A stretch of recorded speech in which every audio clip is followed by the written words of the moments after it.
22 novembre 1963.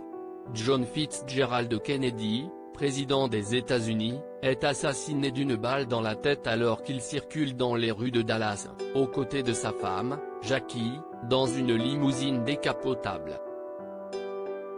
Officiellement, le tireur est un certain Lee Harvey Oswald, présenté comme un pro-URSS âgé de 24 ans.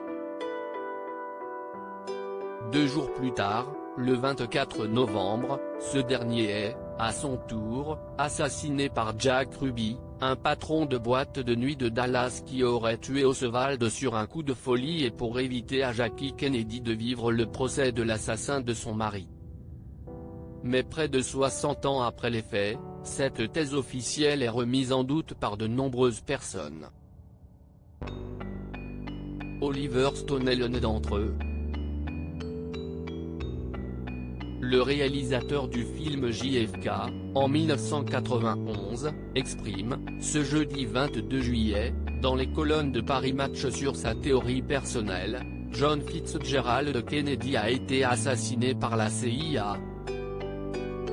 Je m'appuie sur les documents déclassifiés après la sortie de JFK et sur des entretiens avec les membres de la dernière commission d'enquête chargée de revisiter la tragédie. On apprend que, selon 40 personnes ayant vu le cadavre de JFK à l'hôpital Parkland juste après l'assassinat, les photos officielles présentées ne lui correspondent pas, ce qui signifie qu'elles ont été trafiquées. 40 personnes.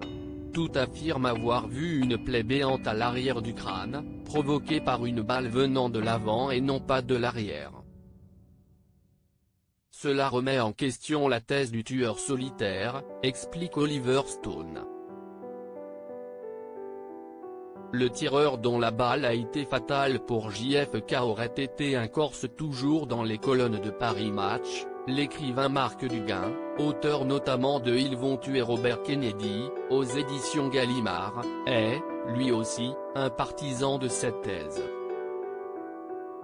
Il va même plus loin et évoque la possibilité que l'un des tireurs soit un Corse.